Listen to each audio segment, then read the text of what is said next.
1990 के आखिरी दिनों में बंगाल के पश्चिम बर्धमान के एक छोटे से गांव में एक ऐसी घटना हुई जिसने पूरे गांव को डरा दिया। कहते हैं उस गांव में एक छलावे का वास हो गया था और लोगों को उसकी परछाई दिखने वाली थी।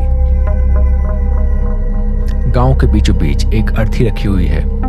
उस अर्थी पे एक लाश रखी हुई है जिसका चेहरा ढका हुआ है और जिसके शरीर से जहां तहां खून और ऐसे ही निशान बने हुए हैं। उनमें से एक बूढ़ा आदमी जो कि प्रधान है गंभीर चेहरा बना के बोला,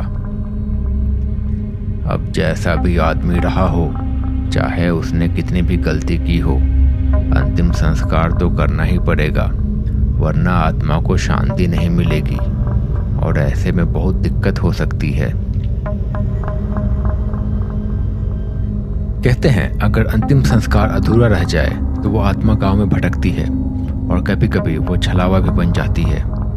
लोगों ने प्रधान की बात सुनी, लेकिन कोई भी उसकी लाश को लेकर शमशान घाट की ओर जाने के लिए तैयार नहीं था। पर फिर भी बहुत समझाने बुझाने पे कुछ 4 लोग मिलकर तैयार हो गए। वो लोग अर्थी को उठा के शमशान की ओर लेके जाने लगे। रास्ता सुनसान है, चारों तरफ झाड़ियां है, बड़े बड़े पेड़ हैं, हवाएं तेज चल रही है और शाम का माहौल है। अंधेरा होने में कुछ देर बाकी है। बारिश का मौसम अभी भी खत्म हुआ है और जहां तहां घास उगाई है। अचानक दूर से एक अजीब सी आवाज सुनाई दी। किसकी आवाज थी ये? लोग घबरा गए। वो लोग लालटेन उठा के इधर उधर देखने लगे। तभी वहां एक कोहरा सा छाने लगा और धीरे धीरे वो कोहरा गहरा होने लगा। उन्होंने देखा कि दूर अंधेरे में एक परछाई खड़ी है, एक आकृति। उसकी आंखें लाल चमक रही थी अंधेरे में। छलावा, ये जरूर छलावा है, ये कोई शैतान है, एक आदमी ने कहा। अचानक एक खूंखार आवाज सुनाई दी और हवा तेज चलने लगी और कोहरा धीरे धीरे और ज्यादा गहरा हो गया। सब ओर धुआं छा गया, पर अगले ही पल धुआं हटा, लेकिन अर्थी पे से लाश गायब हो चुकी थी। सब लोग पीछे हट गए, सब डर गए। लाश कहाँ गई? लाश कहाँ गई? शायद उसे कुछ जानवर उठा के लेके गया होगा, चलो ढूंढते हैं। गांव वालों ने लाश को खोजने की बहुत कोशिश की। झाड़ियों में इधर उधर ढूंढते रहे, पर कुछ मिला नहीं। कोई बात नहीं, वैसे भी अच्छा आदमी नहीं था, जो हुआ सो हुआ, अब छोड़ो, चलो। लेकिन सबको अंदर ही अंदर पता था कि लाश किसी जानवर ने नहीं उठाई थी, उसे छलावा ले गया था। रात का समय है।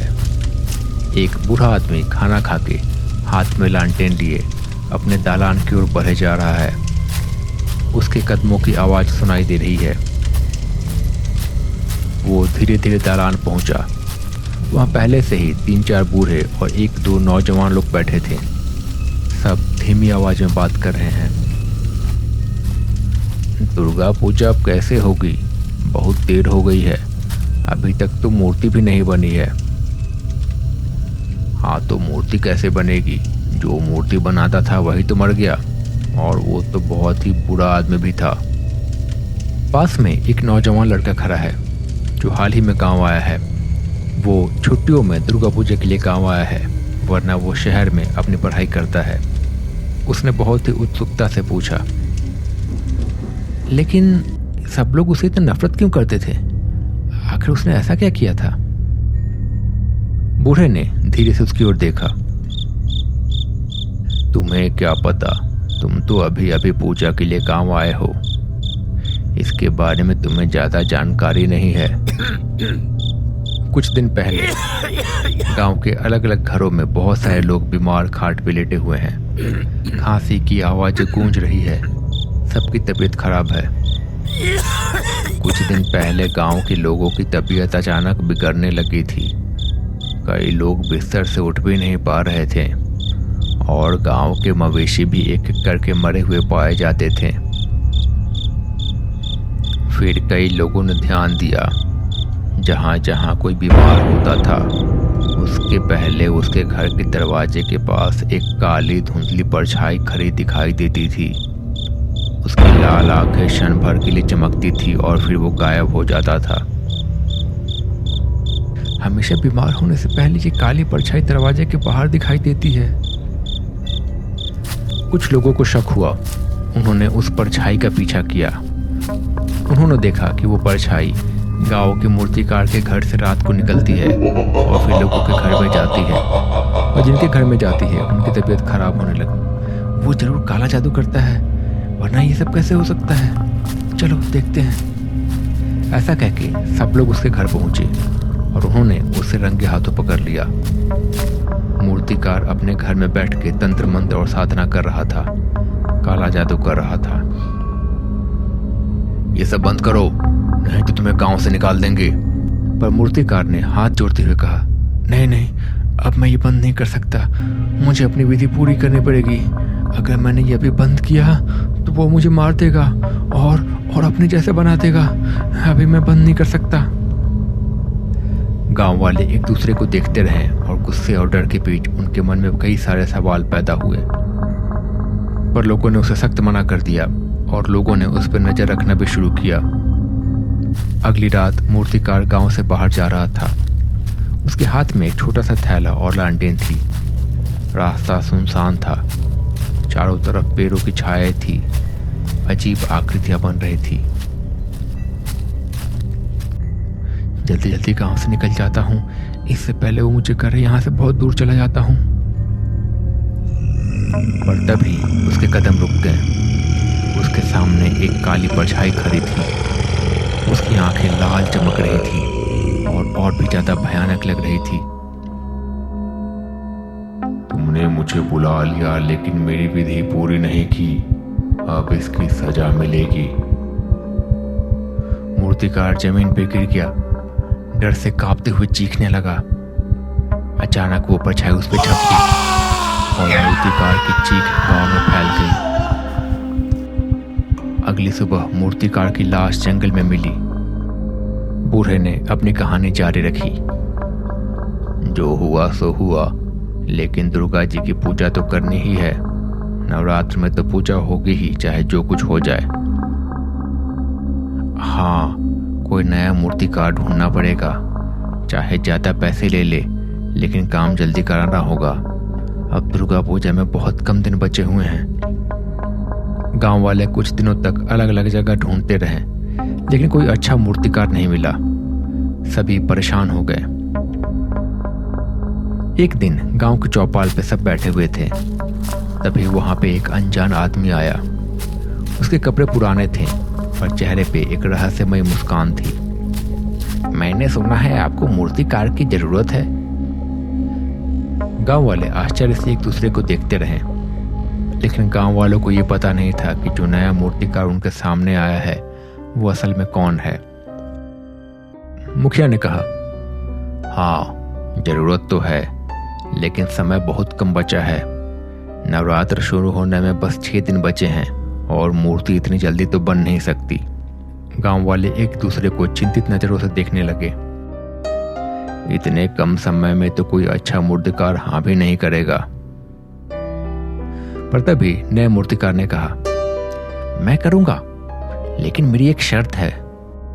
मैं ज्यादा पैसे लूंगा, पर रात दिन काम करके मूर्ति तैयार कर दूंगा। आज का दिन तो पार हो गया, फिर बचेंगे 5 दिन। मैं 5 दिन काम करूंगा और पूरा कर दूंगा। गांव वाले चौंक गए। 5 दिन में? लेकिन इतनी जल्दी मूर्ति कैसे बनेगी? मूर्तिकार की आंखों में अजीब सी चमक आ गई। वो गंभीर आवाज में बोलने लगा, सुनो, ये काम ऐसे होगा। पहले दिन मैं मूर्ति का ढांचा बनाऊंगा, लकड़ी और बांस से उसका पूरा कंकाल और पूरा फ्रेम तैयार करूंगा। दूसरे दिन मैं उस पर पुआल चढ़ाऊंगा और आकार दूंगा, और फिर उस पर मिट्टी चढ़ाऊंगा। हर हिस्से को बारीकी से ढक दूंगा। तीसरे दिन मैं मूर्ति को सूखने दूंगा। मिट्टी को सूखने में समय लगता है और जगह जगह सख्त होने में भी समय लगता है। चौथे दिन मैं उस पर रंग करूंगा और बाकी सजावट जोड़ दूंगा। 5वें दिन मैं आंखें बनाऊंगा और मूर्ति की साज सज्जा करूंगा और जो भी बारीक काम है वो मैं 5वें दिन करके तैयार कर दूंगा। 6ठे दिन मूर्ति पूरी हो जाएगी। उस पे हथियार और आखिरी सजावट जो भी कुछ बचा होगा वो करके मैं आपको सौंप दूंगा। गांव के लोग एक दूसरे को देख के कुछ सोच में पड़ गए। मूर्तिकार ने फिर से कहा, चिंता मत करो, मूर्ति समय पे मिल जाएगी, मैं वादा करता हूँ। गांव वालों को मजबूरी में हामी भरनी पड़ी। उन्होंने एक दूसरे को देखा और धीरे से सर हिला दिया। हमारे पास कोई और चारा नहीं, हम तुम्हें ये काम सौंपते हैं, लेकिन याद रखना, अगर मूर्ति पूरी नहीं हुई तो गांव के लोग तुम्हें कभी भी माफ नहीं करेंगे। मूर्तिकार ने धीरे से मुस्कुराया। उसकी आंखों में एक अजब सी चमक थी।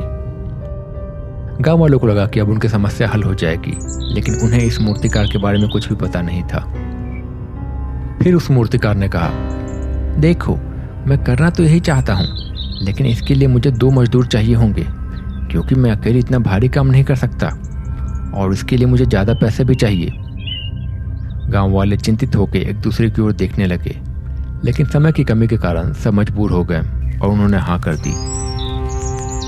ठीक है, हम तुम्हें और पैसे देंगे और 2 मजदूर भी देंगे ताकि तुम्हें मदद मिल सके। मूर्तिकार ने हल्की मुस्कान के साथ सर हिलाया और उसकी आंखों में चमक दिखाई दी। गांव वाले इस सौदे पर राजी हो गए और इसी के साथ शुरू हुआ मूर्ति का निर्माण, जो आगे चलकर गांव की तकदीर बदलने वाला था। अगली सुबह मूर्तिकार और 2 मजदूर मिलकर काम में लग गए। बांस, लकड़ी और रस्सी से मूर्ति का ढांचा तैयार हो गया। हथौड़ों की आवाज गूंजती रही।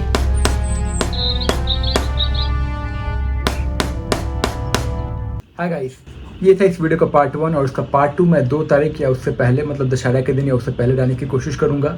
तो अगर आपको ये पार्ट पसंद आया है, ये वीडियो पसंद आया, तो प्लीज़ इसको लाइक कीजिए, इसको हाइप करना ना भूलिए, और अगर चैनल पर नए हैं तो इस चैनल को सब्सक्राइब कर लीजिए। मैं ऐसे ही बहुत सारी इंटरेस्टिंग कहानी लेके आता रहूँगा और इसका पार्ट 2 जल्दी आ रहा है। और कमेंट में लिखिए कि आपका नाम क्या है और आप कहाँ से देख रहे हैं और आपको बेस्ट पार्ट क्या लगा इस वीडियो का। तो मिलते हैं बहुत जल्द नए पार्ट के साथ, नए वीडियो के साथ। तब तक के लिए बाय बाय, अपना ख्याल रखिए।